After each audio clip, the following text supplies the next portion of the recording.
Candid photos. There we go. Got Frank in there. Oh, look at that. Glorious. Okay, now you're a tiger. Yes.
My permission, Todd?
have you made sure that you got it all done? You don't have to go anymore. I'm going to, and I took some. That's what I tell my kids. Roll around.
It's really expanding. They have the Trent Ombres and the Runs. They just built a new knob chair. They just built a brand new chair at the knob chair. High-speed chair. Because they used to have just that two-person chair. That's the top chair.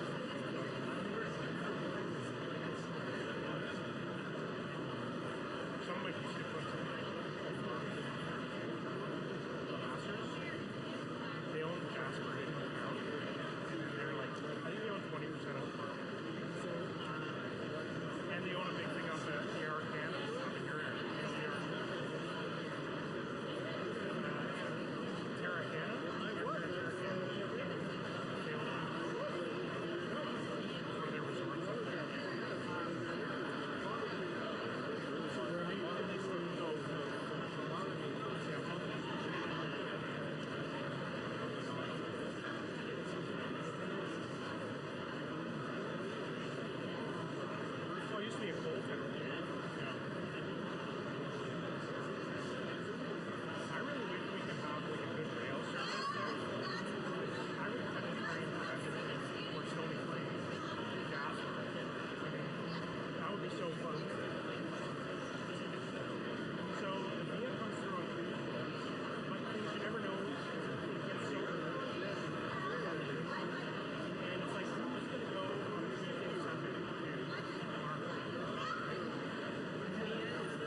a joke to tell Tom.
guys are all settled? Yeah.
Are you guys waiting for something? Ladies and gentlemen, I'm just so happy to see each and every one of you here today. Bienvenue aux Chambres de Communes. My name is Chris D'Entremont. I'm the Deputy Speaker of the House of Commons. As you can understand, things are always on time here at the House of Commons. But I just wanted to make sure that you knew that we were about 5 minutes out from our guest speaker to be coming to address Parliament. So if we can just wait just a couple more minutes to make sure that the party can make it in with of course, the Right Honourable Prime Minister and the Speaker of the House of the Commons and the Speaker of the Senate. And I'm going to ask each and every one of you, si possible, quand que le discours est fini. Je veux que tout le monde, when the speech is done, if I can ask each and every one of you to stay in your seats.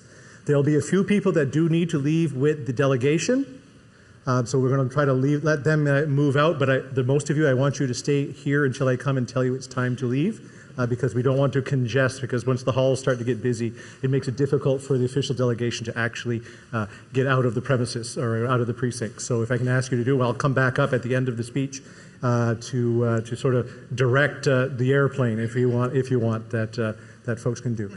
So again, merci beaucoup pour être venu, to of course the members of Parliament, to our senators. It's always good to see you. We have a number of special guests that are here today. And I just wanted to welcome each and every one of you here once again.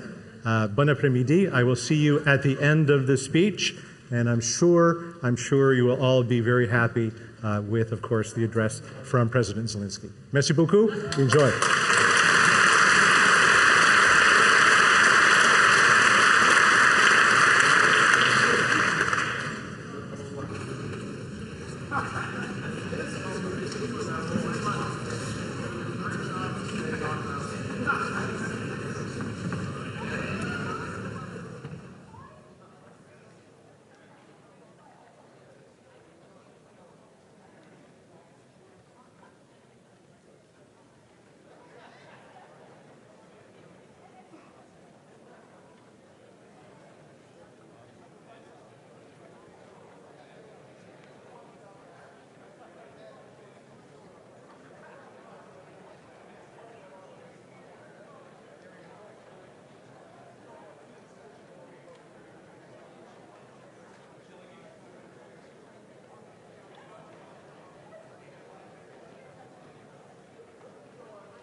Glory to Ukraine.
Your Excellency, Prime Minister, Président Gagné,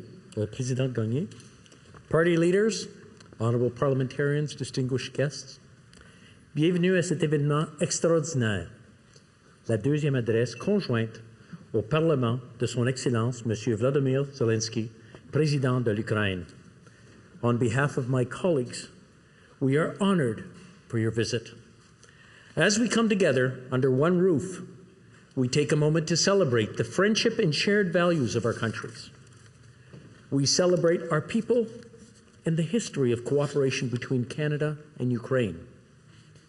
And we celebrate solidarity. Permettez-moi maintenant d'inviter le très honorable Premier ministre à prendre la parole.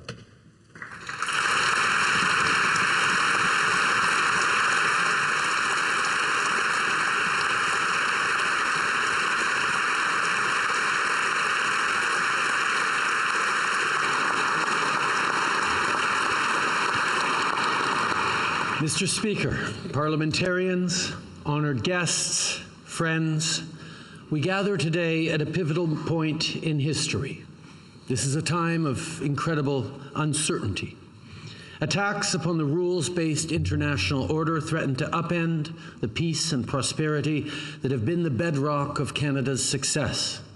This is a challenge on a generational scale, a challenge that history will judge us on. A challenge we must confront with lion-hearted courage, and the world can find no better inspiration than our friend here with us in our House today, President Volodymyr Zelensky, and his wife, the First Lady of Ukraine, Olena Zelensky.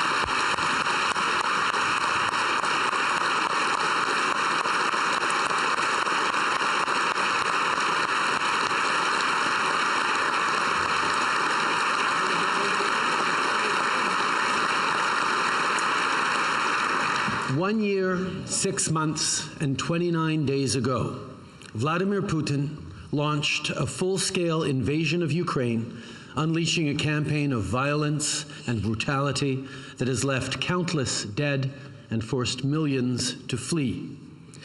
But for 1 year, 6 months, and 29 days, the people of Ukraine have defended their homes, their language, and their freedom to choose their own future. They have fought back with a courage that has inspired the world, and they have been led by President Zelensky, a great champion of democracy. Monsieur le Président Zelensky. President Zelensky, in March of last year, you addressed our parliament virtually. In June of this year, I addressed your parliament in Kyiv, the Verkhovna Rada, where I was touched to see so many Canadian flags in the chamber.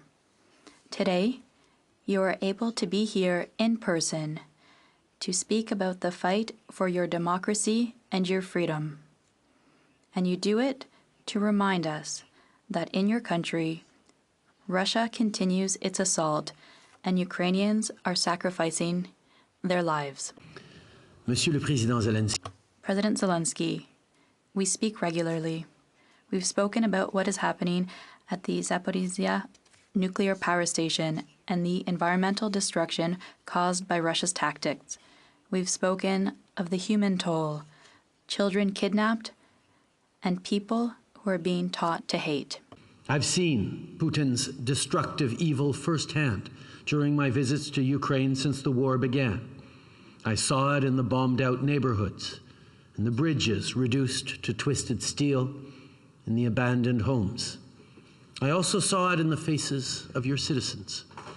They walked down the street, sat in cafes, daily life seemingly persisting, but with everyone I spoke to, I saw in the backs of their eyes the weight of this war, the fear for their fellow Ukrainians on the front lines, the anxiety that another air raid siren would go off at any moment, the loss of a loved one. The toll of this war on the mental health and well-being of Ukrainians is immeasurable. I know, First Lady Zelensky, you are dedicated to the work to address this. So today we are providing funding to support mental health care in Ukraine as we continue to applaud your tremendous leadership in these difficult times.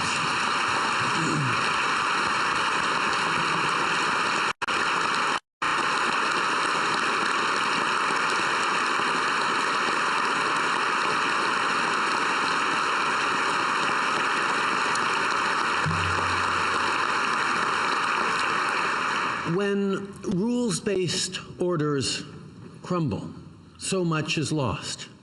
One example of how this breakdown manifests is the horrifying, preventable hardship as Russia blocks grain exports, worsening hunger and starvation among the world's most vulnerable people. President Zelenskyy, you and the Ukrainian people are holding the rules-based order in the balance. You are on the front lines, not just of the fight for Ukraine, but in the fight for the kind of future we are all going to be living in. Rules matter. Following the Second World War, the bloodiest and deadliest conflict humanity has ever known, the whole world's nations agreed on a common set of rules and principles to re-establish peace. For 3/4 of a century, these rules have allowed historic prosperity.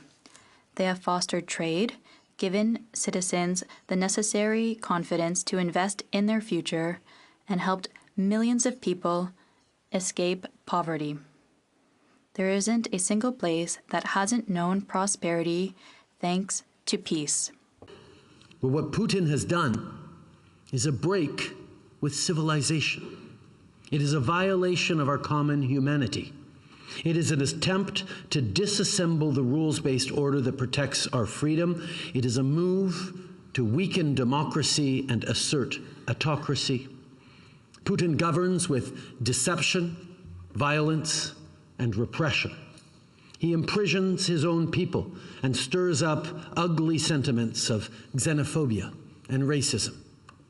But his imperial delusions in Ukraine have been met with a fierce defense, a defense that is not just strong because of the support from friends around the world, but because those who fight for their freedom will always fight with their whole hearts.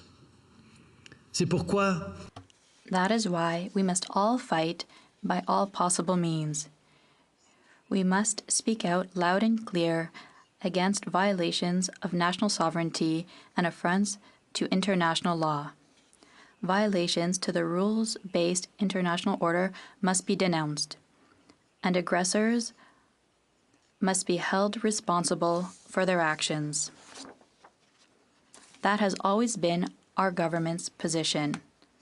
That is why, without exception, we oppose authoritarian states and we stand by those who defend international law, universal human rights, and the ability of all peoples to decide on their own future. That is why we remained faithful to our principles when Michael Kovrig and Michael Spavor were arbitrarily detained by China. there are countries that are bending or breaking the rules, political forces that are pandering to demagoguery. And we are all experiencing a rise of disinformation, some state-sponsored, some politically motivated, that twists facts and refuses evidence and science. In this era of uncertainty and of resurgent great power competition, rules are what will protect us. And it's not enough for them to just be written down somewhere. We must advocate for them, stand up for them, and live by them. History will judge us on how we defend democratic values. And Ukraine is at the tip of the spear in this great challenge of the 21st century. That's why Canada and Canadians are there for Ukraine and why we stand so unequivocally against Russia. It's why people across Canada have welcomed with open arms over 175,000 Ukrainians, some of whom are here with us today.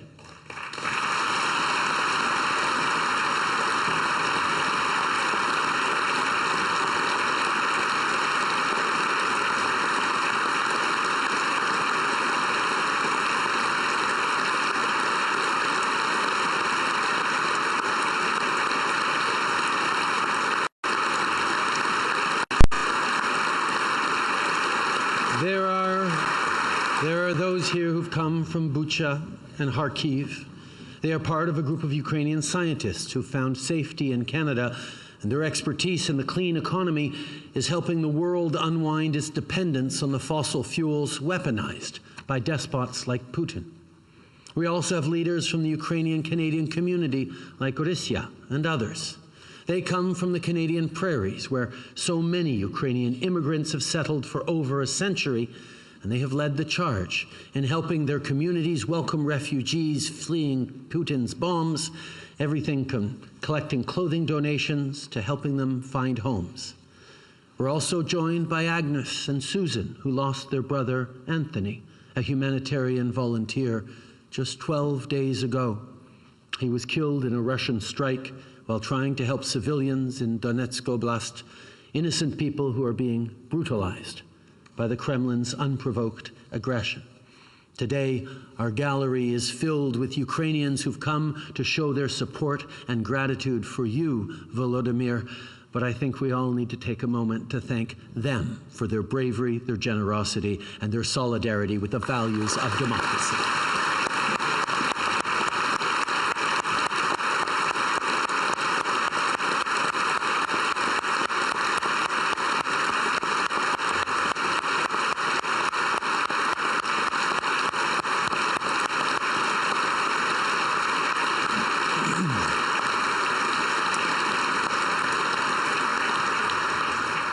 Monsieur President Zelenskyy, I have clearly said that our government will stand by you for as long as it takes.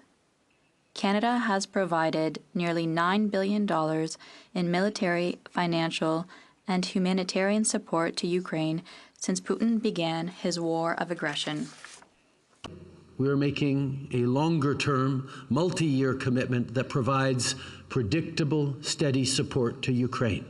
It will include $650 million over 3 years for 50 armored vehicles, including medical evacuation vehicles that will be built by Canadian workers in London, Ontario.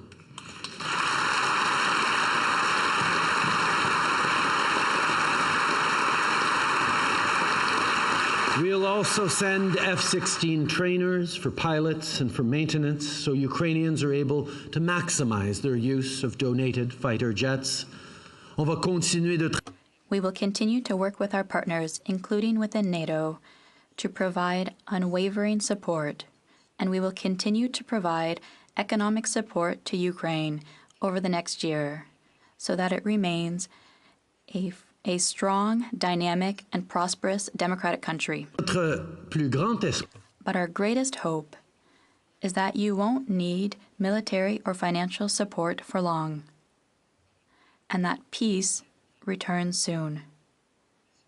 But it cannot be a false peace based on a compromise imposed by the aggressor.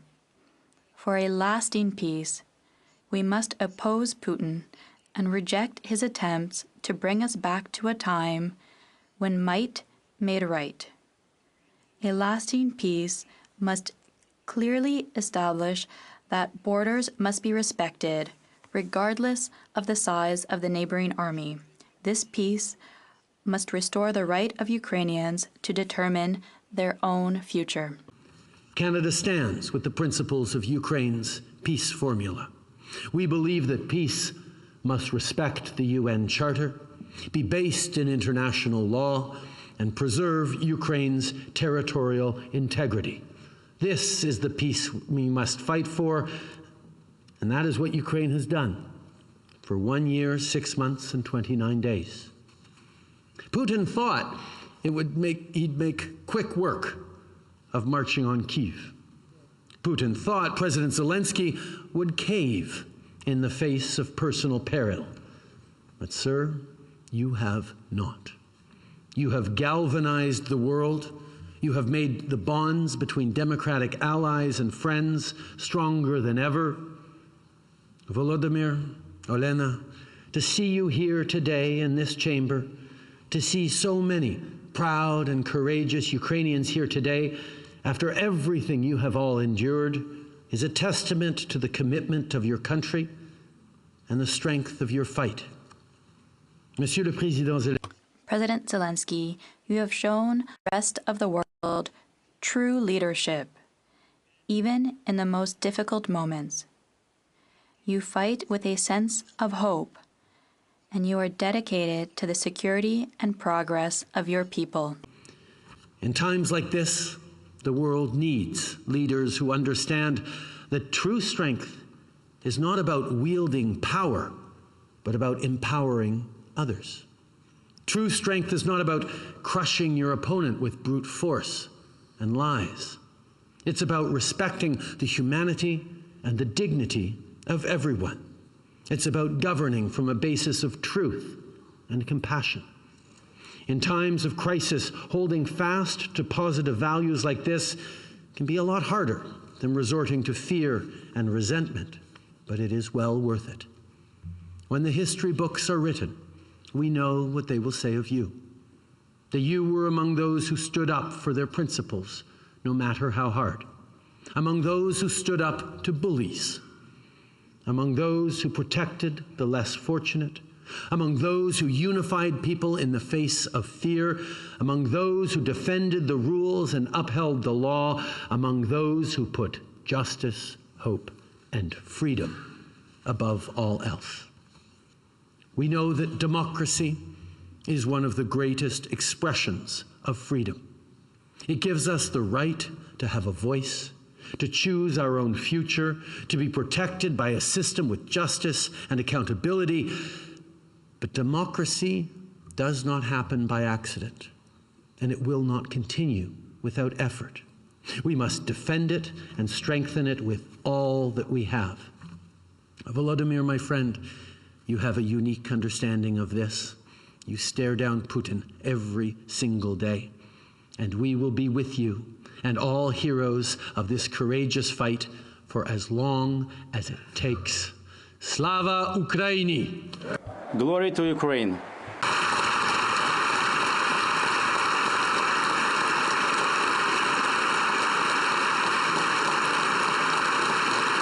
Mr. Speaker, it is now my distinct honor to welcome President Volodymyr Zelenskyy of Ukraine to address this House.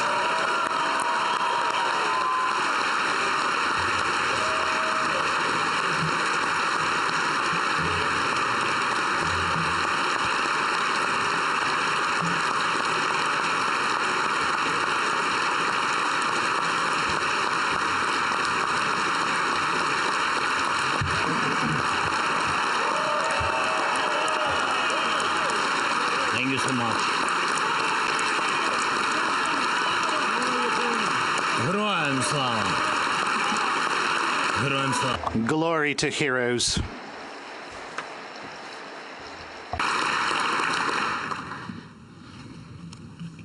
Thank you so much. Dear ladies and gentlemen, Canada. Before I start, I just want to remind one thing. This thing is very important to understand both Ukraine and Canada. And what we are up to, what we need to do, and to do together. 1983. The city of Edmonton. Its history is closely linked to the destiny of Ukraine and Ukrainian Canadian community. That here in Edmonton, the first monument to the victims of Holodomor was built in the world.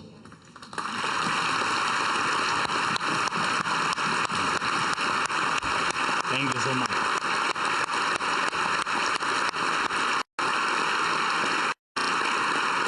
Thank you. Was built to remember the genocide against the Ukrainian people, the genocide ordered and perpetrated by Moscow, the first ever Holodomor monument in the world. At that time, Ukraine didn't yet have memorials commemorating the victims of genocide of Ukrainians because Ukraine was under Moscow's control back then. This fall will mark the 40th anniversary since that first and very important commemoration of the victims of Holodomor. A lot has changed since then. Ukraine gained independence. Ukraine is restoring its own historic memory. Dozens of other countries, their parliaments, their governments have already recognized Holodomor as the genocide of the Ukrainian people. And this year alone, there have been 11 of such recognitions. And I'm sure that the whole world, will recognize the truth about Holodomor. But there is something that has not changed either in 40 years since the monument in Edmonton was built or in 90 years since the Holodomor.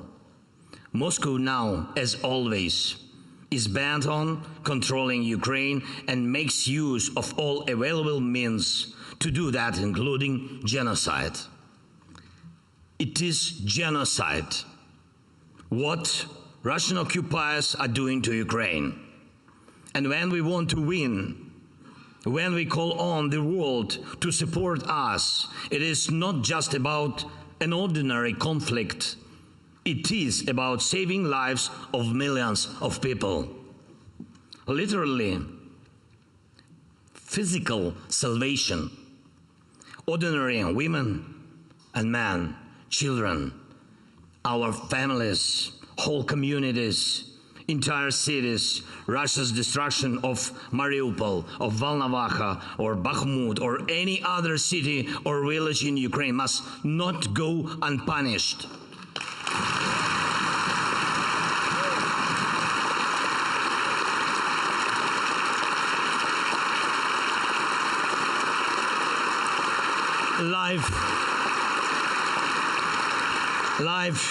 Life and justice must prevail everywhere in Ukraine and for all Ukrainians. This Russian aggression must end with our victory. Yes.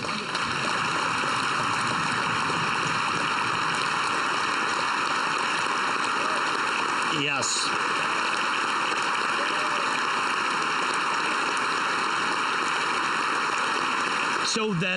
So that Russia will never bring back genocide to Ukraine and will never ever try to do so. Moscow must lose once and for all, and it will lose. Dear speakers, the whole Parliament of Canada, dear Justin, Mr. Prime Minister, ladies and gentlemen of the government, dear representatives of all the communities and cities, all citizens of Canada. In my opinion, one of the most startling qualities of your country is that justice is not an empty word for Canada. Another extremely important fact about you is that you never ever make a political bet on hatred and enmity. And you are always on the bright side of history. Thank you.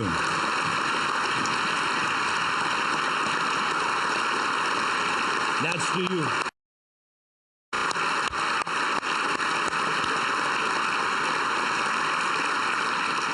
During the First World War and in the time between those terrible wars, and during the Second World War, and during the Cold War, you always defended freedom. You have always defended justice. And I had no doubt that you would choose the side of freedom and justice when Russia launched a full-scale war against Ukraine. Thank you. But it is never enough only to choose the right side. You also need to be able to be a leader on the side, and you do. You are a leader, and I thank you for that, Canada. Thank you. Thank you. Thank you so much. Thank you very much for your political support for Ukraine. And this is truly support of a leader. And it is global in scale. Because when you are fighting for something, when you are fighting for good, in human nature, the false neutrality looks obviously immoral. When one sees true leaders, all others who are afraid to be real, to speak out, to fight, have only two opinions: to change or to be looked down. And I thank you, Canada, for being a real example of leadership and honesty for so many around the world, an example that inspires others to defend life. Canada's support for Ukraine with weapons and equipment has allowed us to save thousands of lives. This includes air defense systems, armored vehicles, artillery shells, and very significant assistance in demining. Thank you so much. Canada's leadership in sanctions against Russia for this war and terror really encouraged others in the world to follow your lead. And I'm especially grateful for your extremely strong 100% leadership support of the Ukrainian movement to NATO. For your strong participation in training our soldiers. It's very important. It's already a tradition that Canada trains those who defend the world. Thousands. Yes.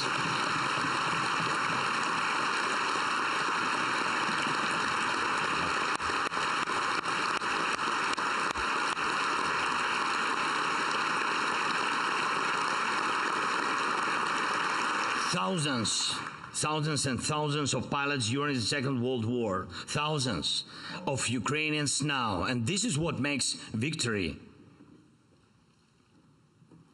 strong, victory indispensable, training. Thank you for this. Thank you for your economic support, for helping Ukraine to get rid of its dependence on Russian nuclear fuel. And this is progress, not only for us, really, Ukraine and Canada together with their partners and really friends are demonstrating to everyone that it is quite realistic to completely cut off our ties with dubious Russian nuclear technologies, in addition to be purely technological danger. The Russian nuclear industry also serves Moscow's political expansion. Russia uses nuclear technology and construction of nuclear power plants like gas and oil for political attacks against the sovereignty of other nations. Russia is trying to break the sovereignty of others through its manipulation of energy resources, all energy resources. So, the more nations are free from Russian energy resources, the sooner energy in the world will once again become just an energy resource. Not a weapon.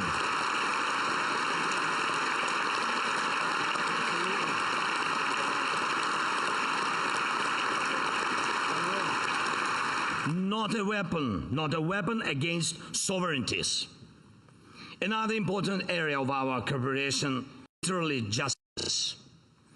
Today, in talks with Prime Minister, with Justin, we discussed the Canadian initiative for the G7 to set up efforts to confiscate Russian assets. Those funds that Russia and its henchmen used to pay for their war should be used to fairly compensate for the damage caused by war and terror.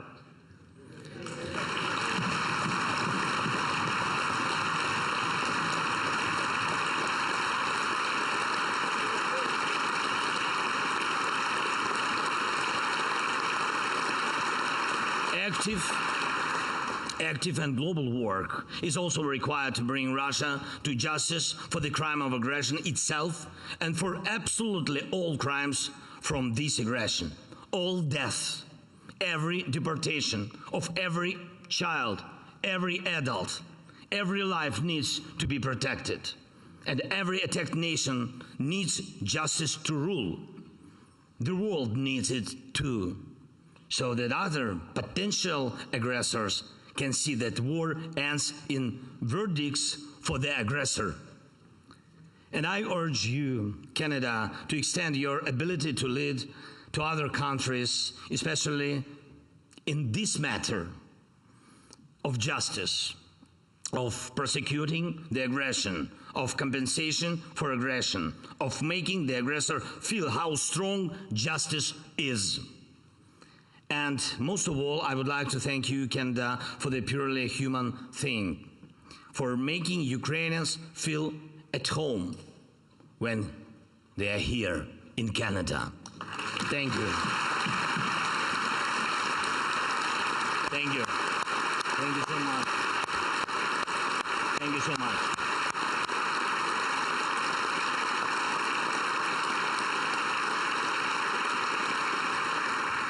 And this is, you know, this is not just a legacy of history, this is a legacy of character. The Ukrainian-Canadian community is about millions of Ukrainian destinies that have become the destiny of Canada with all its diversity of communities. Freedom, loving, courage, our special inner call for justice.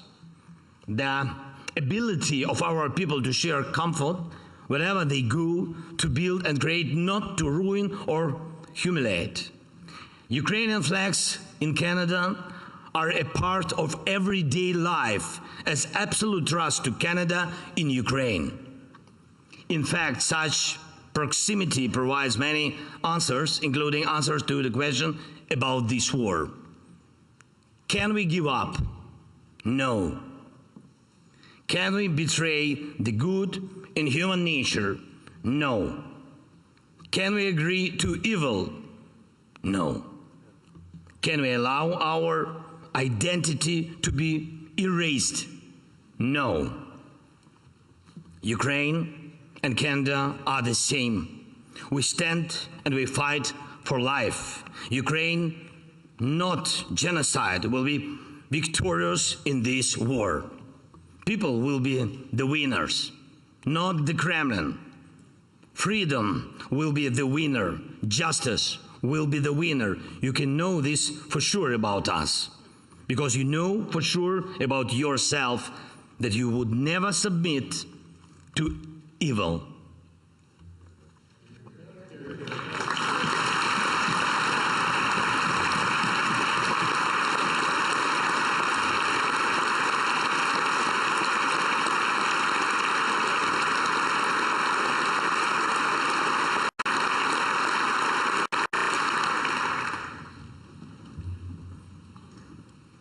Je te remercie, Canada. Thank you, Canada.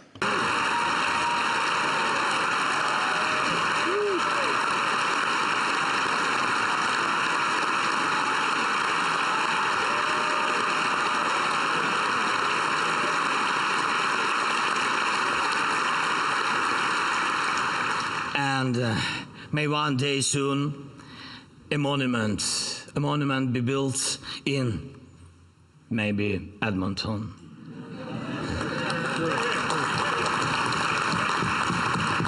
As in other cities of the world and in the cities of Ukraine, to honor the victory of our people in this war. Our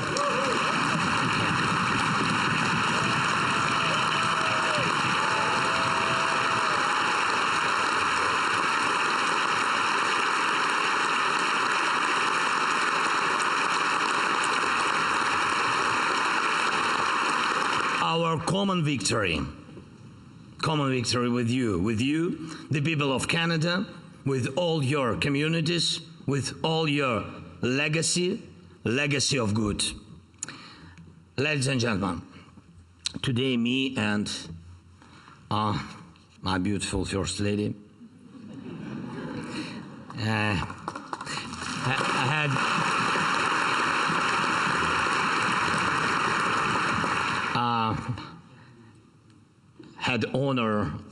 really had the honor of meeting with the Governor General of Canada, Honorable Mary Simon, and she taught me a word from her mother tongue. Ayuinata. Ayuinata. She said the meaning of this word is don't give up. Don't give up, stay strong against all odds. And so shall it be. Ayuinata, Canada. Ayuinata, Ukraine. Slava Ukraini!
Thank you, Mr. President. I now invite the Honorable Raymond Gagné, Speaker of the Senate, to take the floor.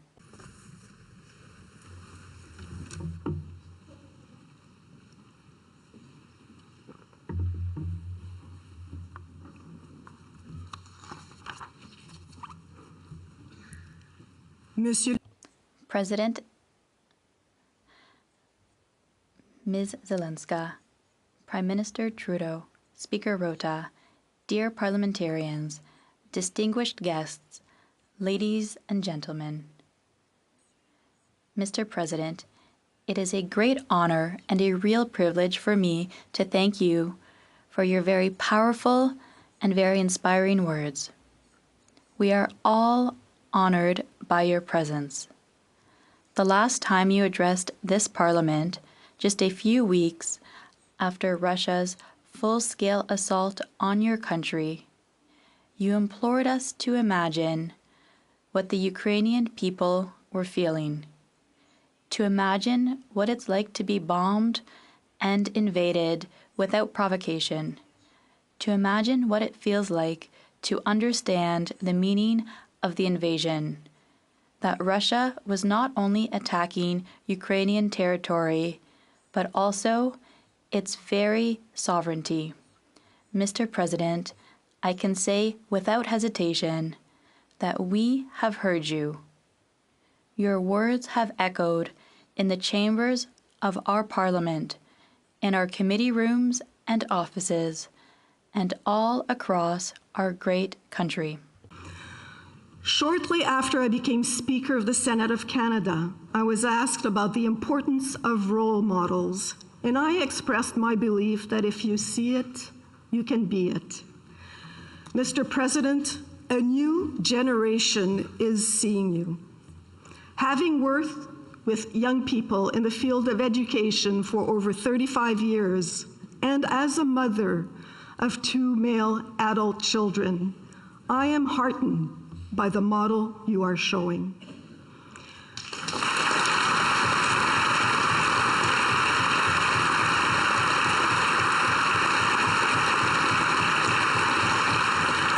Young people around the world are seeing that a democratically elected voice is the real form of power. Mr. President, for more than 18 months, you have been the epitome of the people's mobilization and a source of inspiration for the world. Whether you were speaking from a bunker or behind a podium, in a meeting room or on the front line, you never gave up. You never gave up, wavered, or hesitated, embodying the spirit and resilience of the Ukrainian people.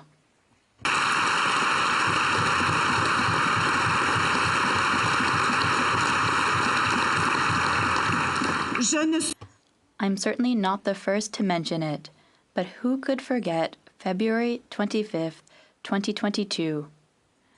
You were in the center of Kyiv, the target of the Russian invader. It was one of the most perilous and uncertain moments of the war, and you had one strong message to convey: we are here. Your people have carried forward this resolve at Hostomel, at Kharkiv, and beyond. While we draw inspiration from their stories, we also recognize the realities Ukrainians have faced. Withstanding thousands of artillery rounds every day, grieving the unrelenting loss of family, loved ones, colleagues, and neighbors, patiently working through treacherous minefields while drones circle overhead, defending against waves of attacks on civilian infrastructure, and taking steps where and when they can to recover and rebuild. Mr. President, your people's resilience in the face of such aggression compels the international community, in your now famous words, to be here for Ukraine, however long it takes.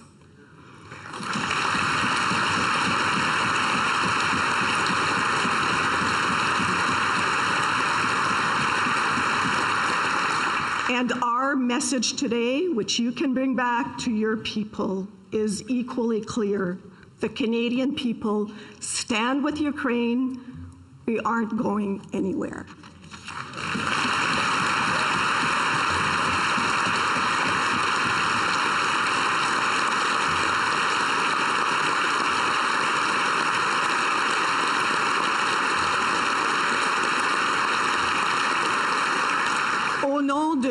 On behalf of all senators, of all members of the House of Commons, and, no doubt, of all Canadians, I thank you once again for your courage and your determination, and for your inspiring words to Canadians and to the entire world today. Slava Ukraini! Glory to Ukraine!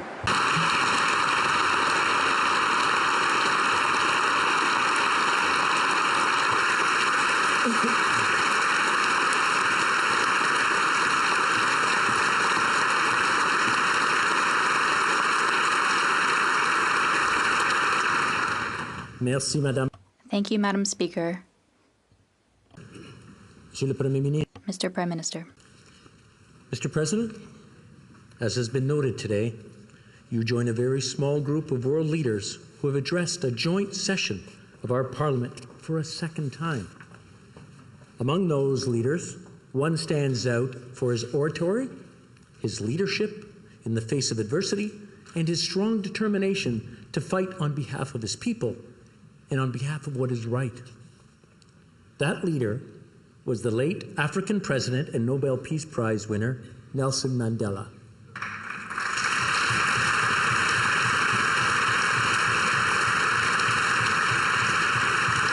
In his first address to the joint session of our Parliament, Nelson Mandela said of the Canadian people, and I quote,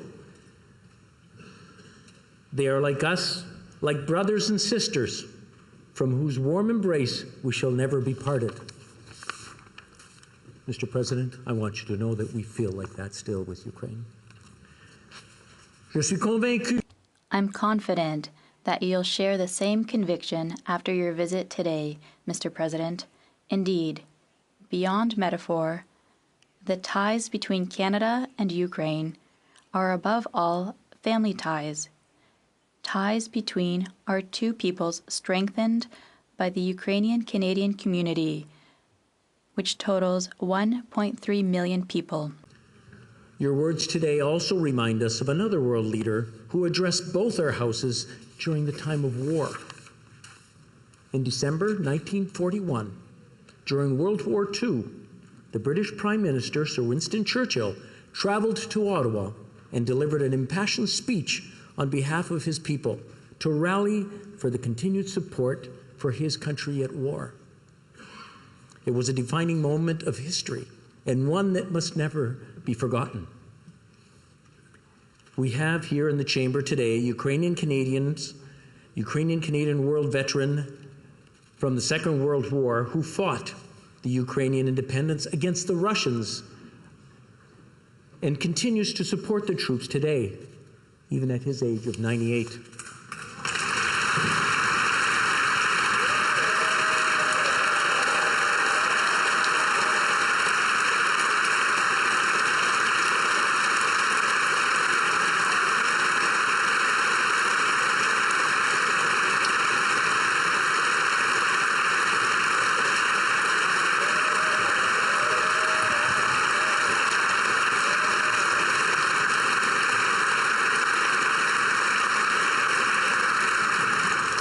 His name is Yaroslav Hunka. And I was going to say he's in the gallery, but I think you beat me to that. But I'm very proud to say that he is from North Bay and from my riding of Nipissing-Témiscamingue.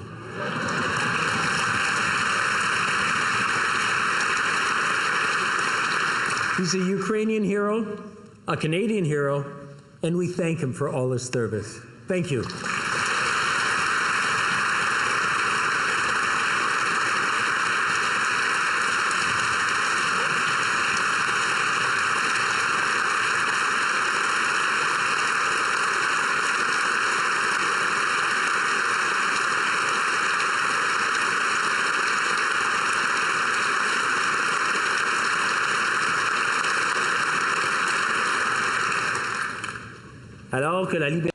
At a time when freedom is regressing in many parts of the world and autocrats are supporting each other, Ukraine's resistance has rallied democracies and spurred us to action. Resistance often starts at the top. When you, Mr. President, with you, Mr. President, but also with the Verkhovna Rada, where the business of Parliament, the people's business, has never stopped. I know that parliamentarians in this chamber have marveled at the courage and determination of our counterparts.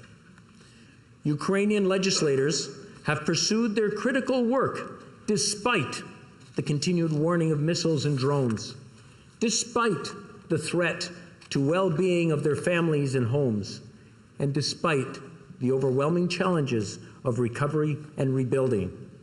Throughout this terrible war, I have had the great privilege of developing a great friendship with my counterpart, the Speaker of the Verkhovna Rada, Chairman Stefanchuk. Like you, Mr. President, he advocates for his country with passion and with poise. And like you, he has conveyed what is at stake: Ukraine's freedom, but also preservation of the rules-based international order, which is a fundamental part of the future of the democratic world. Most recently, we spoke at the G7 Speakers Summit in Japan. At that time, he shared with me a drawing from a young Ukrainian girl who thanked Canada for our support and our shared wish that all Ukrainian children should live under peaceful skies. It moved me to tears, and it moves me there again.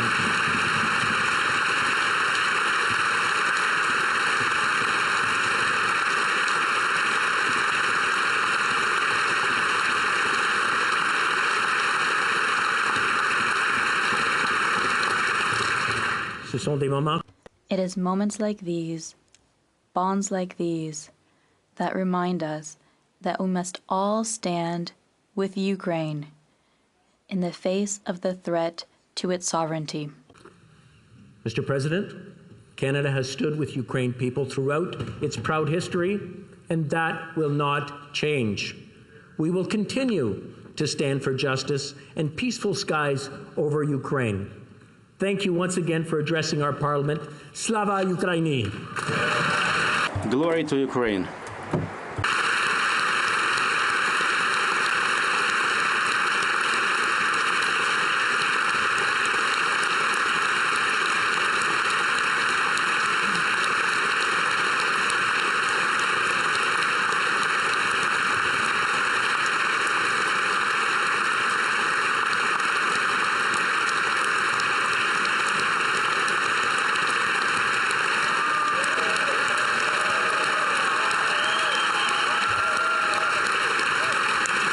Thank you. Very nice.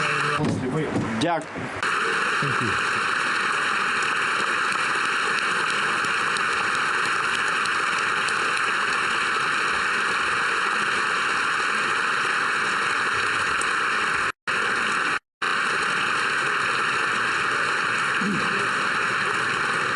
Now, if I can just have your attention just for a few moments. We know we have some of the delegation that are going to have to leave, so we'll allow them to go first. And maybe some of our media friends and photographers and all those fun things. But if all of us could maybe just have a seat, speak amongst yourselves, talk about how great a speech that was from our friend President Zelenskyy. So I will come back in about 3 minutes to be able to tell you. Near dog, take 3 minutes. I'll be back in about 3 minutes to tell you that you may now leave. And chat amongst yourselves. We could have question period if anyone was interested. Yeah? Why? All right. The Honourable Member for New Westminster, Burnaby.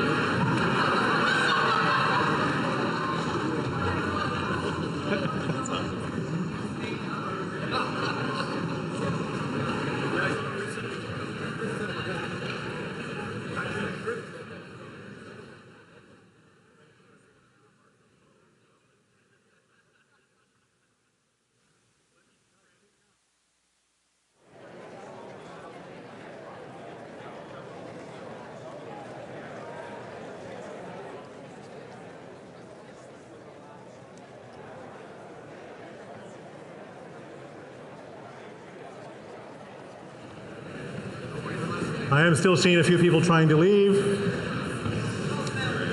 I'm going to name you. No, I'm kidding. But please, if you're just going to the lobbies, that's okay. But just stay here for a few more minutes. Si vous pouvez rester pour quelques d'autres minutes pour faire sûr que nos amis peuvent quitter la colline dans une façon assez facilement.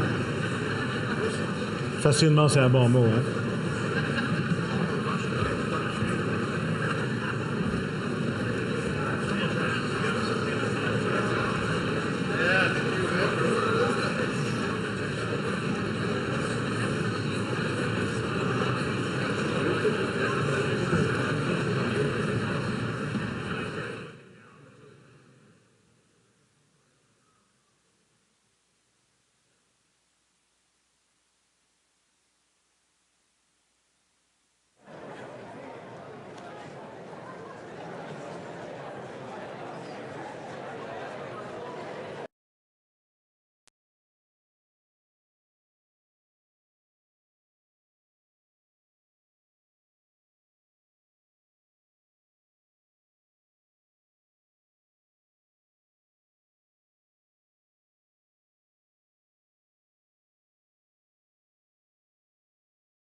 Test, test, test. 1, 2, 1, 2. Test. Good.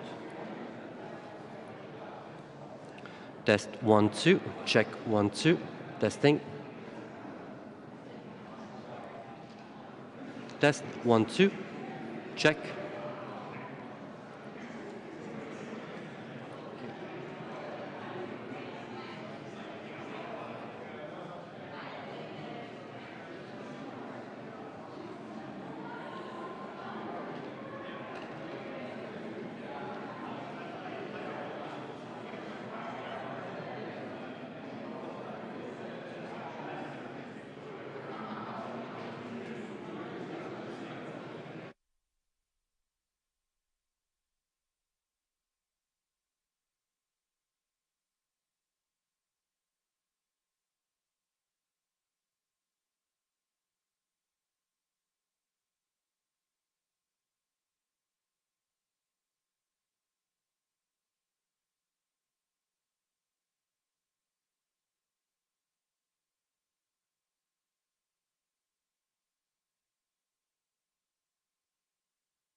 Non, la dernière fois, t'es là aussi.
last communication, do you want Nancy to say the first part of the script right now?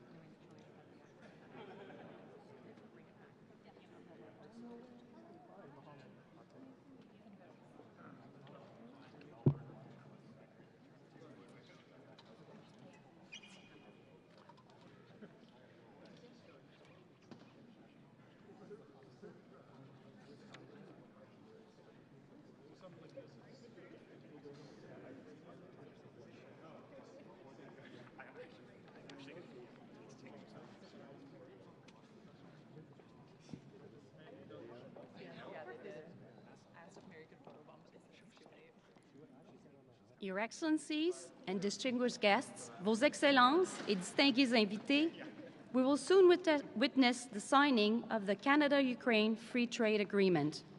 The signatory for Canada is the Right Honourable Justin Trudeau, Prime Minister of Canada, and the signatory for Ukraine is His Excellency Volodymyr Zelenskyy, President of Ukraine. We will soon be witnessing the signing of the Canada-Ukraine Free Trade Agreement. The signatory for Canada is the Right Honourable Justin Trudeau, Prime Minister of Canada, and the signatory for Ukraine is His Excellency Volodymyr Zelenskyy, President of Ukraine.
Please welcome the Prime Minister of Canada, the Right Honourable Justin Trudeau, and the President of Ukraine, His Excellency Volodymyr Zelenskyy. Veuillez accueillir. Please welcome the Prime Minister of Canada, the Right Honourable Justin Trudeau, and the President of Ukraine, His Excellency Volodymyr Zelenskyy.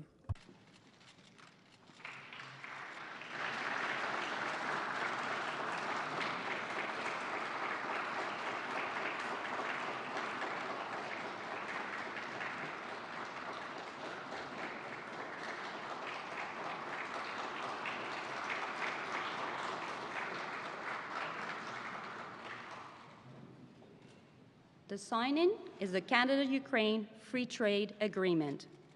The signing is the Canada-Ukraine Free Trade Agreement.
I now invite Mr. Ihor Sirota, Director General of Ukrenergo, and Mr. John M. Beck, Chairman of the Aecon Group Incorporated, to take their seats at the signing table. I now invite Mr. Ihor Sirota, Director General of Ukrenergo, and Mr. John M. Beck, Chairman of the Aecon Group Incorporated, to take their seats at the signing table.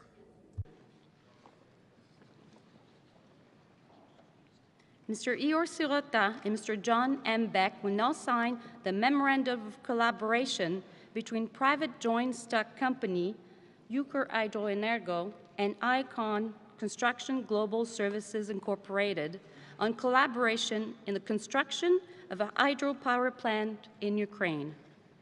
Mr. Ihor Sirota and Mr. John M. Beck will now sign the Memorandum of Collaboration between private joint stock company Ukrenergo and Aecon Construction Global Services Incorporated on collaboration in the construction of a hydropower plant in Ukraine.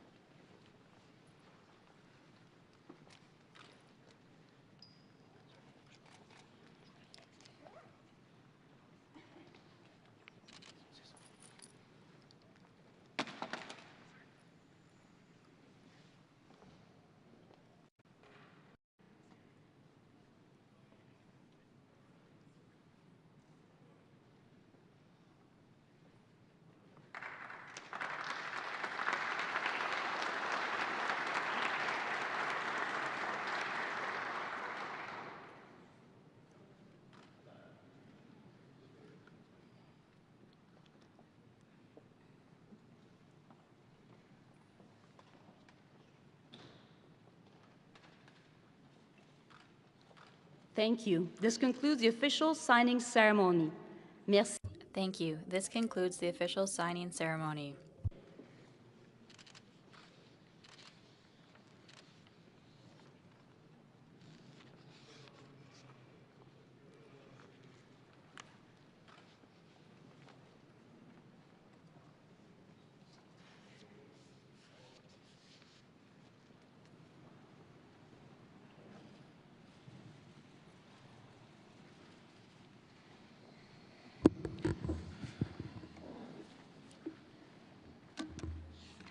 Good afternoon. Bonjour. It is Canada's great honor to have President Zelensky visit us here today. Thank you for coming, Vladimir. We stand here absolutely united in our defense of democracy and our condemnation of Vladimir Putin's unprovoked, unjustified, and unconscionable invasion of Ukraine. I've discussed in person today with President Zelensky during our tete-a-tete. We've also had a cabinet meeting. We discussed military needs, financial needs, and humanitarian needs for Ukraine today and for the future. At each meeting, Canada was clear, as we always are, that we will stand with Ukraine with whatever it takes for as long as it takes. And today, we're backing up this commitment with further support. We are shifting our approach to provide multi-year assistance, ensuring Ukraine has the predictable support it needs for long-term success. As part of this approach, I'm announcing $650 million in new military assistance over the next 3 years to supply Ukraine with 50 armored vehicles, including armored medical evacuation vehicles that will be built by Canadian workers in London, Ontario.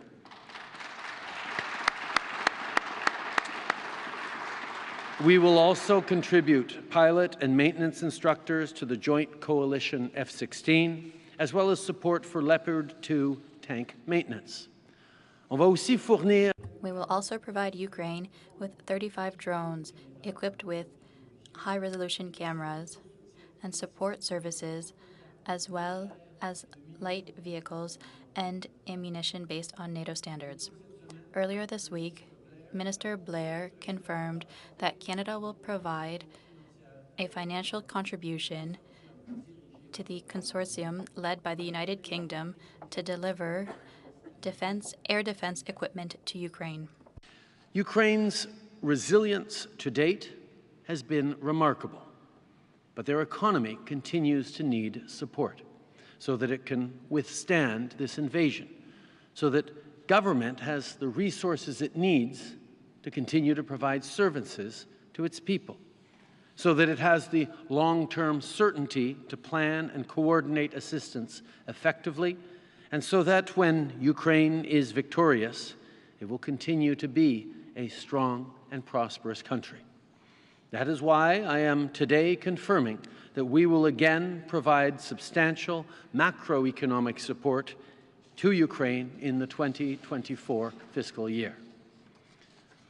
We've just signed a free trade agreement that supports the economic development of Ukraine and provides Canadian companies privileged access that will create jobs.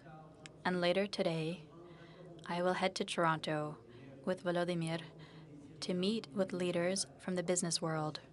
We will discuss how the private sector can support efforts by Ukraine and already participate in rebuilding the country.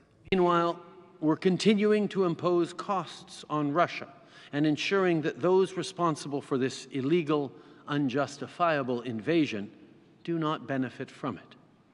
First, Canada and Ukraine have agreed to engage with G7 partners to establish a working group of eminent persons who will provide advice on the seizure and forfeiture of Russian assets, including of the Russian Central Bank.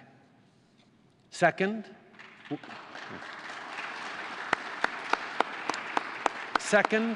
we're adding another 63 Russian individuals and entities to our sanctions list, including those complicit in the kidnapping of children and the spreading of disinformation. L'ensemble de la société. All of Ukrainian society needs support. To support civil society, we will assist local NGOs and assist the Ukrainian Parliament in improving its cyber resilience. To assist communities, we are also supporting the rebuilding of local infrastructure, and we are helping farmers who have been disturbed by Putin's actions.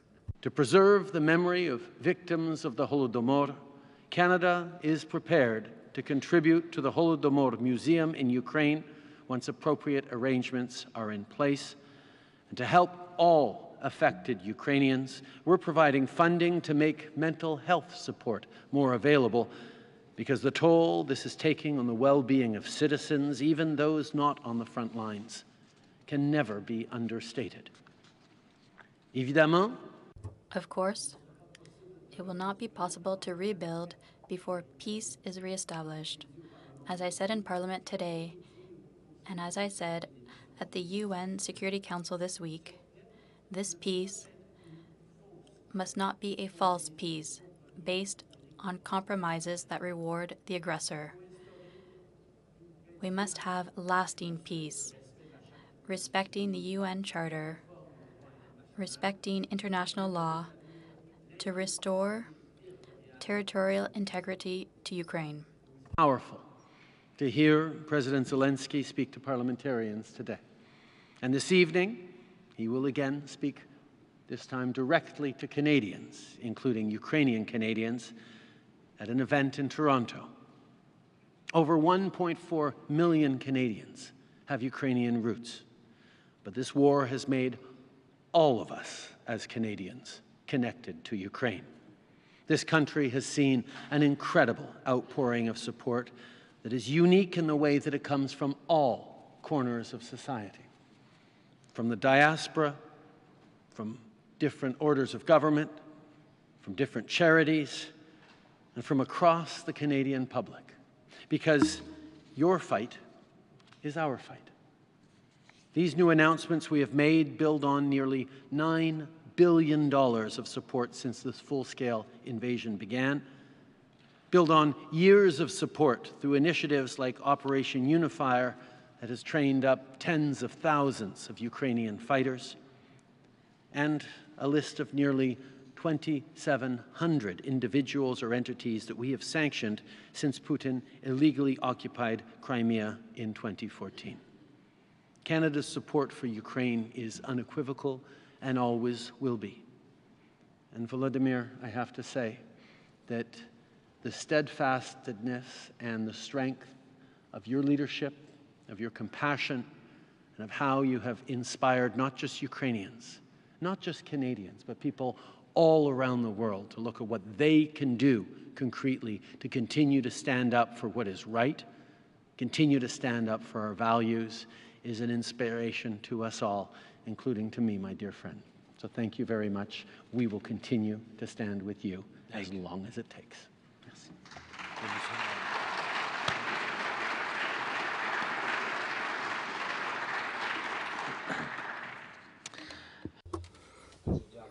I thank you, Justin, my dear friend, Prime Minister, guests, members of government, Canadians, journalists. Today, I, together with my First Lady of Ukraine, together with my team, have arrived to Canada in order to personally say thank you for all the support provided to the Ukrainians. At times of war and at different other times, the people of Ukraine are receiving only respect from the Canadians, only the desire to help, only the trust. So please know that we are greatly appreciating this support, and Ukraine shall always remember that. And when we will gain victory, and we will be victorious, you have to know this is going to be our common victory with Canada, with all the partners, with all the friends, with the whole free world. That is free because there's nations that are protecting the freedom and life with dedication. It was an honor for me to address the Parliament of Canada. I thank you. This is already my second statement, but today it was offline, like face to face, and we are very grateful that all the parties, all the parliament are supporting us. We had also a very fruitful meeting with the General Governor of Canada, and surely we have a very fruitful negotiations with Justin. I'm very grateful to you, and the Prime Minister, together with his strong team, has been always supporting us and assisting us. We have a very good agreements. Our defensive cooperation since the start of the full-scale aggression was very effective. Canada has provided us assistance for over 8 billion Canadian dollars. There's houses, armored vehicles, ammunition, firearms. Canada has trained over 40,000 of Ukrainian soldiers under the framework of the Unifier operation. I'd like to specially outline Canadian leadership in the humanitarian demining. This is very important for Ukrainians because around a third part of the territory of Ukraine are contaminated with the unexploded ordnance.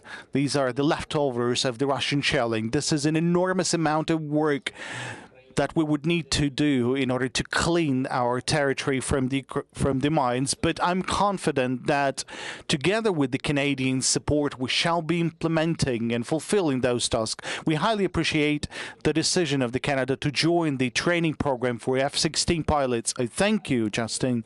We have discussed in a detailed manner on the air defense. I've expressed gratitude for the procurement of additional missiles for air defense systems. This is a very timely decision, as a lot of missiles and Iranian drones are being used against our civilian infrastructure, against our people. Today we have received a new package of defense support. This was already mentioned by Justin, the armored vehicles as well as armored medical evacuation vehicles. This is something that we highly need for our wounded heroes. We have discussed our cooperation in the field of military industry and the joint production of the weaponry. We're expecting for the participation of the Ukrainian companies in the first forum of defense industries that will be held in Ukraine very soon. Then we've reinforced our economic cooperation. We have signed the renewed or updated free trade agreement. This will serve as the foundation foundation for the renovation. Canada is one of our largest donors and very grateful for the decision to continue with the support to Ukraine.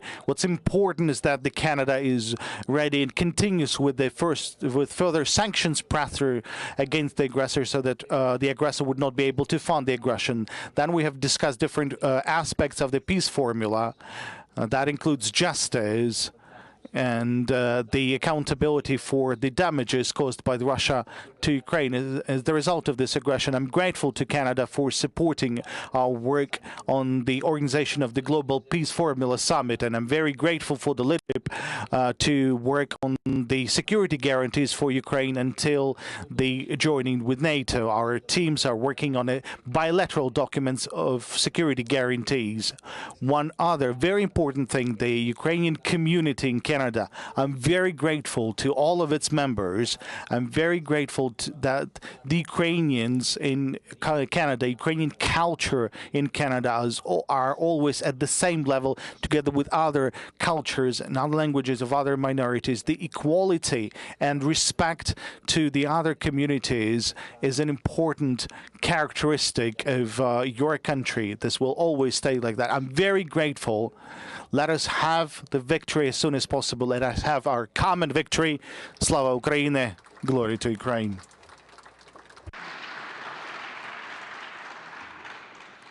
Minister, President Zelensky, we will be taking 2 questions from the Canadian media, 2 questions from the Ukrainian media.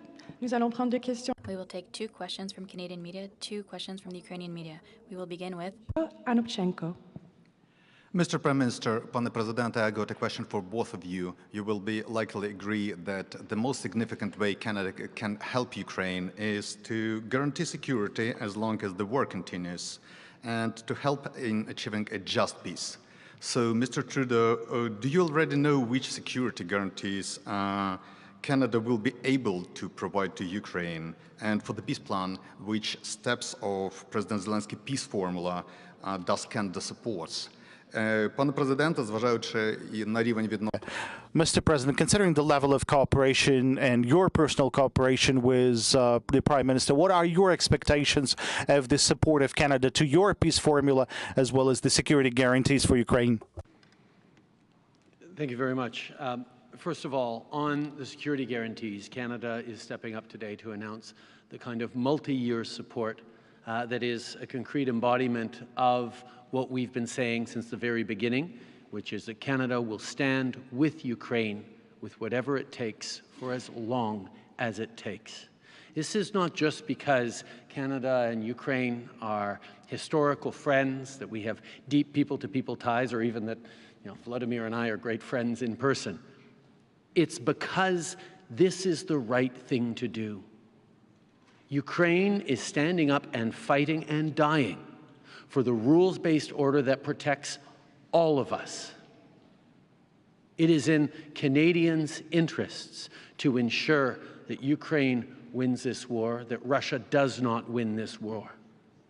The impacts that we're feeling, whether it's on food and grocery prices or fuel prices, have been deeply negatively impacted for families from coast to coast to coast, and indeed around the world by this war. And that's why we will continue to stand with Ukraine with whatever it takes for as long as it takes.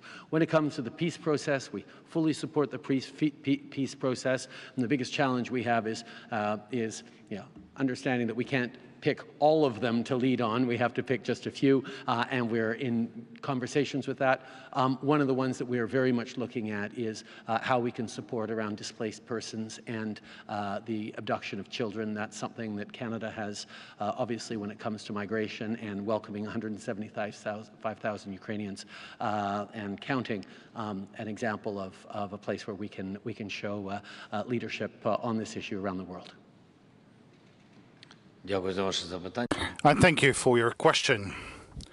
Good afternoon. First, as for the security guarantees, this is a very strong bilateral document that was mentioned at the Vilnius summit, at the G7 countries summit, and there will be a separate bilateral document with every country on security guarantees. We clearly understand what those guarantees are, because we are at war, we are at tests.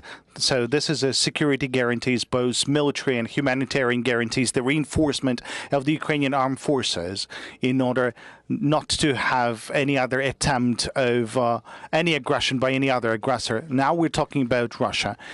We are talking about the strong protection in the air and at sea. We know the areas that are usually used by the aggressor. That is the energy sector, which is also very important, and it's combined with the reinforcement of air defense. Surely you are perfectly aware of this. The protection of the energy, the protection of the infrastructure, of critical infrastructure. There's many other aspects. Then there are a number of preventive sanctions, a list of sanctions that shall be imposed against certain aggressor in case of the aggression. The teams are working, and the reason I've said about the different agreements, because you know that there are countries who can provide weapons, then there are countries who are ready to talk about the humanitarian assistance simply because they don't have a powerful armed forces or the ability to produce weaponry. That is why there will be separate agreements with separate country. That is why the G7 countries, they are top priority, because these are the powerful countries that are able to provide the strong security guarantees. As for the peace formula, the most important task is to make sure that all the peaceful negotiations would remain focused. So we are the victim and Russia is the aggressor. We are under attack. The war is in Ukraine. That is why it is absolutely fair that the format of the peace formula was offered by Ukraine, a country which is defending its independence and fighting for its life. We have suggested a number of aspects, and we are currently working on the organization of the inauguration summit. And the big task for us is to make sure there will be as many countries from different continents as possible engaged into the formula, because that would mean that Russia in its aggression is left on itself, and there is a political isolation of the Russian Federation. This is very important. Then, on the basis of the first inauguration summit, our security advisors and diplomatic representatives will start working at different platforms on each point of the peace formula separately. There are countries who will be joining all the points. There are countries who are ready to support only certain points, and that is absolutely normal. For us, it is important to have as many countries as possible engaged. Then, all of these points will be submitted to the leaders of the nations. Kevin Gallagher. President Zelenskyy, did President Biden promise to send Ukraine long-range Army tactical missile systems? And for both leaders, how concerned are you about divisions in U.S. Congress and NATO allies like Poland pulling military support for Ukraine and getting Ukraine the support it needs? Prime Minister, in French and English, please, and what can Canada do in that respect with allies? Excuse me, can you repeat the second part of your question? The first was about the weapon. Correct. And the United States. And the second part, can you repeat, please? Sure, no problem. How concerned are you with divisions in U.S. Congress, with some recent divisions amongst NATO allies like Poland, in terms of getting Ukraine the military aid it needs as quickly as it needs? And I'm wondering if you think Canada can play a role to encourage allies. Дякую.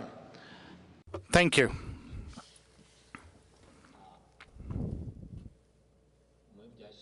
We are grateful to the United States,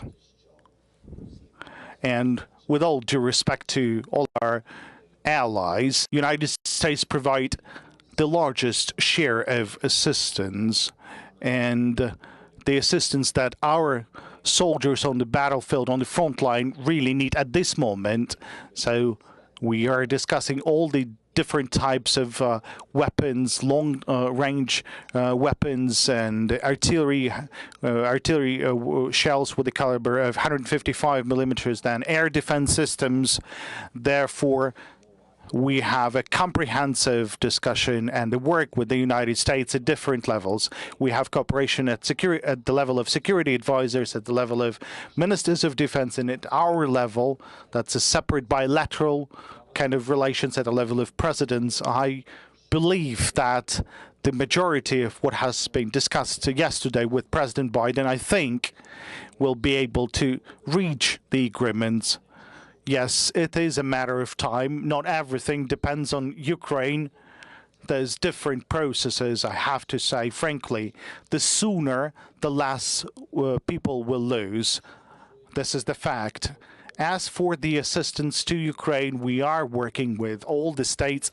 I understand that Russia, on its side, is spreading disinformation and spreading its narratives all around the place. It works with the societies. It's trying to influence the politicians, the public institutions, with different political parties, different NGOs, with many from different countries of the world. They are working very hard. They are investing billions into that. This is a fact. This is in order to divide the Europe, divide the United States, and divide the whole world. They have a significant influence. They keep influencing the African continent.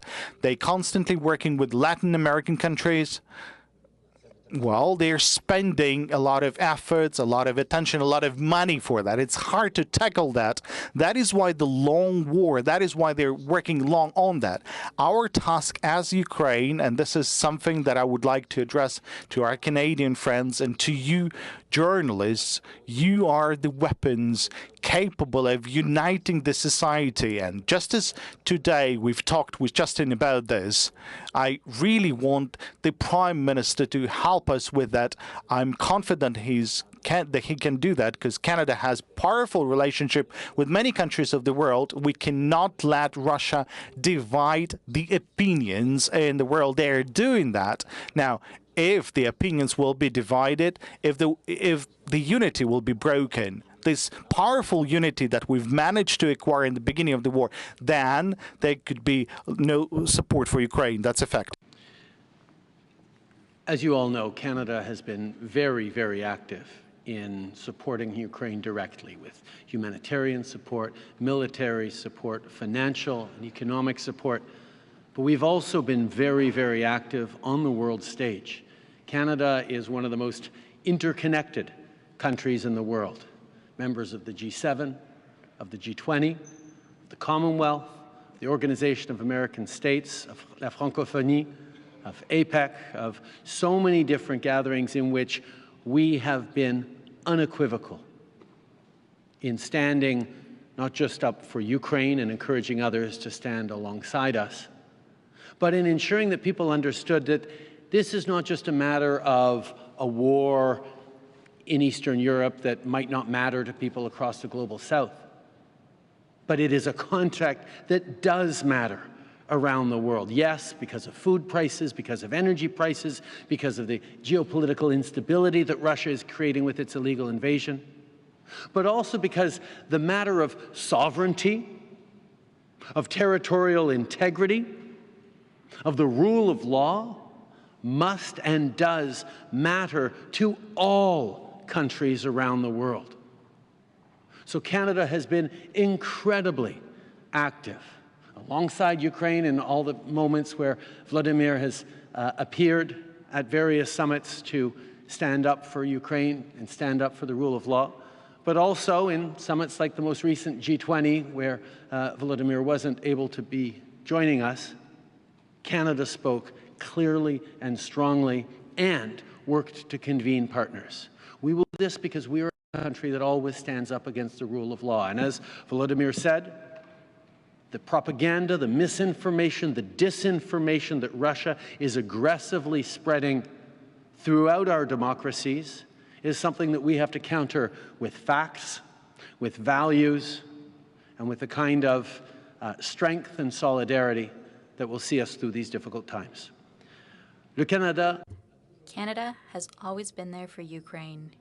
At the bilateral level, we're there with military assistance, humanitarian assistance, financial assistance, but we are also there on the world stage, standing up unequivocally for Ukraine's sovereignty, but also the principles of sovereignty and territorial integrity that are essential to the proper functioning of all of our countries. We have and we will continue to be there to underline how much this conflict impacts us all. We must all stand by the UN Charter, law and order, and stability and prosperity that the world has known for 75 years, that has been broken by Russia and its illegal actions. Canada will continue to be there for Ukraine and for the rule of law. Thank you. Next question, Maxim. Okay, Prime Minister, Mr. President, thank you for taking the questions. So I also have a question for both of you. So for the Prime Minister, are you concerned that the recent published report by the American Department of the Treasury ranks Canada 8th in the world regarding the number of suspected Russian sanctions evasions by local companies? How can the sanctions regime be strengthened in order to deter this type of activity? And for the President, нещодавно від деяких західних партнерів Recently, some of the Western partners mentioned the need for running elections in Ukraine in accordance to the terms, and the Constitution prohibits the elections during the martial law period. Do you have any pressure from Canada on the need to have elections next year, and whether the Canada is ready to support that? Countries that has stepped up the quickest and the most comprehensively on sanctioning those responsible for this illegal war, Putin and all his cronies and the people who've profited from it, whether they be in Russia or Belarus or elsewhere. We will continue. We've sanctioned about 2,700 people and entities, and we will continue to. We are constantly working to strengthen, to coordinate with our allies to make sure that these sanctions have the right impact on the people responsible for this war, while ensuring that they are not harming people in the global south who are facing food insecurity or energy insecurity. That is the role that Canada continues to play, to highlight that Russia is and is responsible alone for the food and energy crisis that so many people around the world are facing right now. Le Canada est parmi Canada is one of the strongest countries in terms of sanctions against the Russians and others who are involved, who are profiting from this illegal war. We will, of course, continue to work with our allies, with our partners, to ensure that these sanctions hit as hard as possible, while ensuring that we are not hurting the most vulnerable around the world who are suffering because of this war by Russia, especially in terms of the price of food and energy.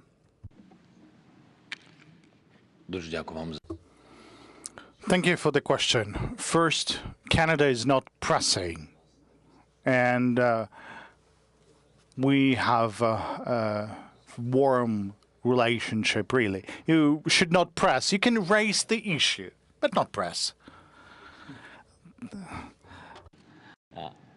По-друге, Secondly, the team of the Prime Minister, we haven't raised the issue of elections because it's not topical issue considering the security aspects. You were right to mention that the law prohibits the elections at the time of the martial law period, but I'm ready. But the security is a very complicated aspect of running the elections. The first complexity is to have the elections in a democratic and transparent manner. For that, we need independent observers from different countries of the world.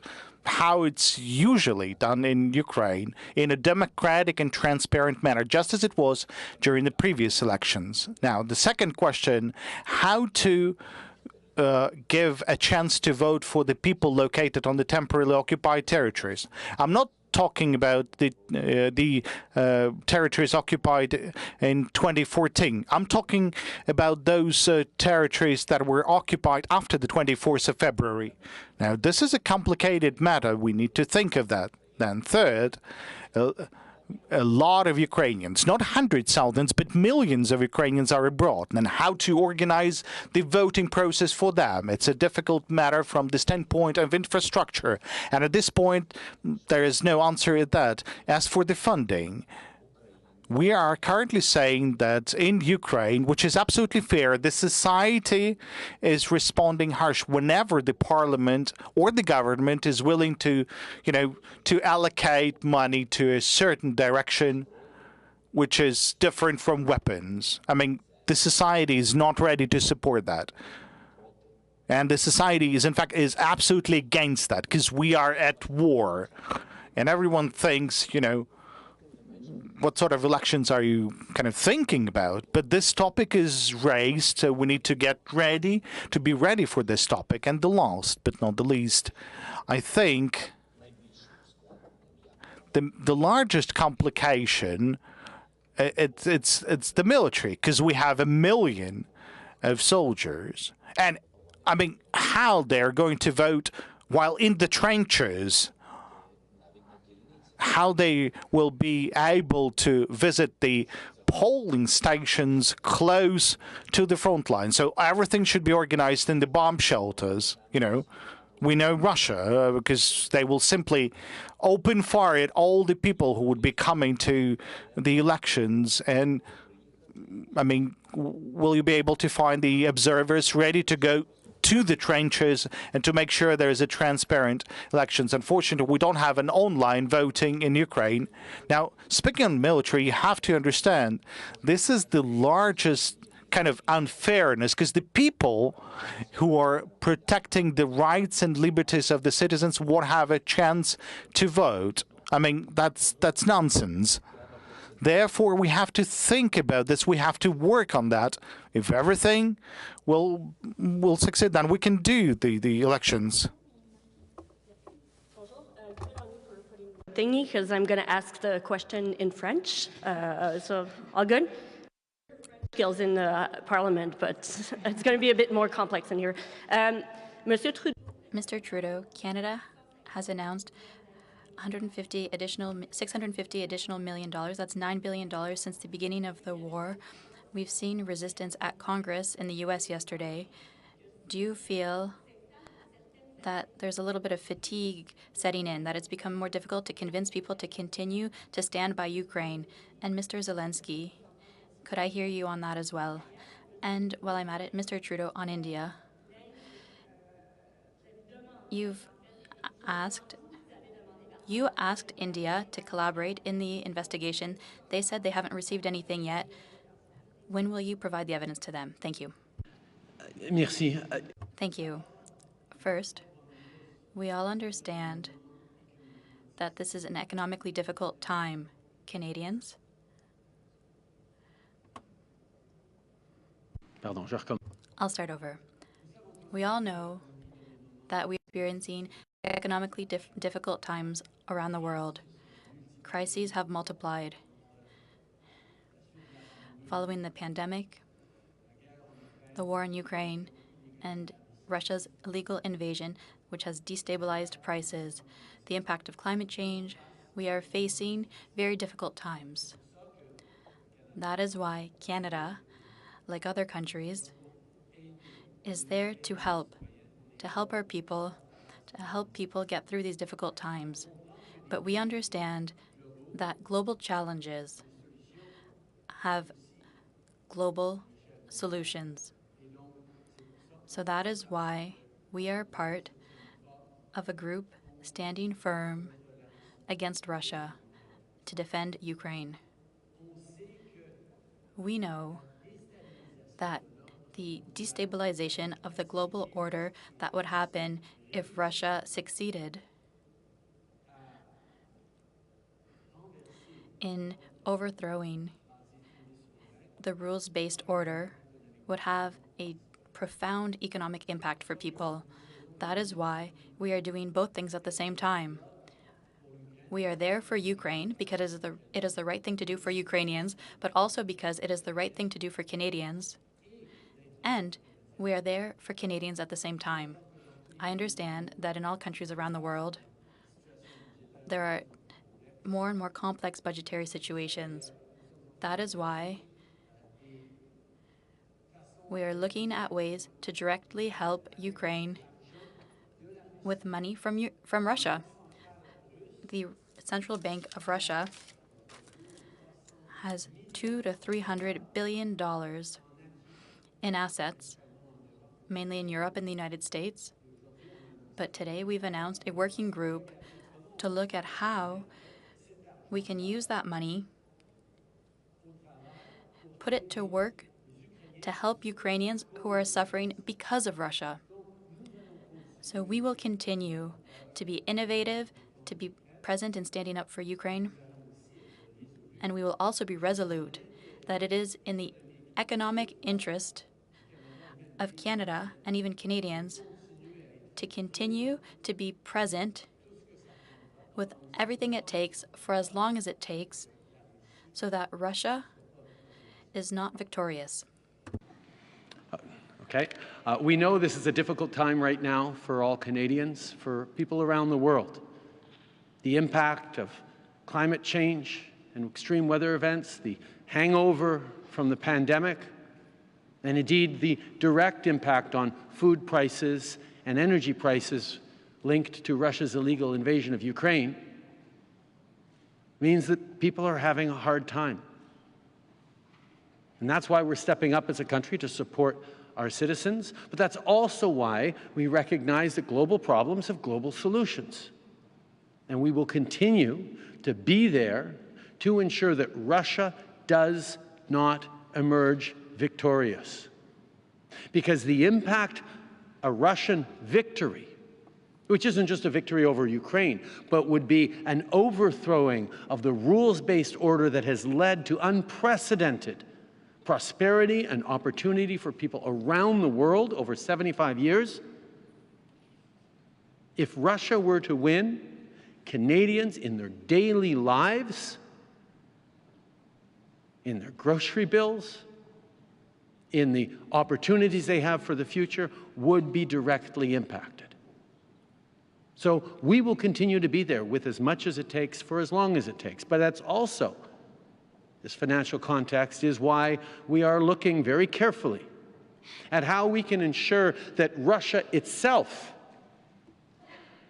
is paying for the devastation they're causing in Ukraine.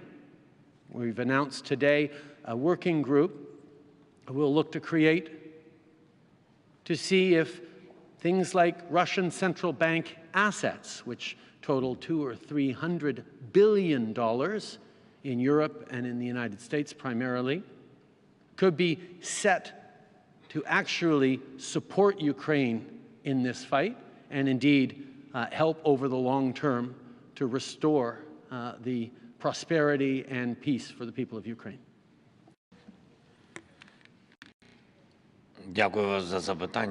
Thank you for the question. I believe the Prime Minister has covered all the details for your question. I don't think I will be able to complement his answer, but some of the aspects very briefly. I believe that you're supporting either Ukraine or Russia. There's no mediators in this war. By weakening the support of Ukraine, you're reinforcing Russia. And powerful Russia, and what can you expect of it? I think the history and the historic books and the witnesses has gave all the answers necessary. That's it. If someone wants to take a risk, okay. Now, weaken the support to Ukrainians, but should I be absolutely frank, in case of freedom, democracy, and human rights, you need to fight for those. That's a fact. And money. Yes, we are grateful to all the countries who have been helping us with weapons, with money, and who continues to do so. But this is not the most important. The most important is that the largest price, this is something that Ukraine is paid, because we are paying with the lives of our people. So we are grateful for your support. Thank you. J'ai l'esprit dans l'Ukraine. I was thinking about Ukraine today, so I missed the part of the question on India. I just want to simply say that we've shared those allegations, those credible allegations, with India for weeks. We are working with our partners, and what we are asking is for India to commit constructively with Canada to establish the facts on this situation. We're there to work with them, and we have been for weeks now. To India, Canada has shared the credible allegations that I talked about on Monday with India. We did that many weeks ago, and we are there to work constructively with India, and we hope that they engage with us so that we can get to the bottom of this very serious matter. Merci beaucoup tout le monde. Merci beaucoup. C'est ce qui conclut la conférence. Thank you. This concludes our conference.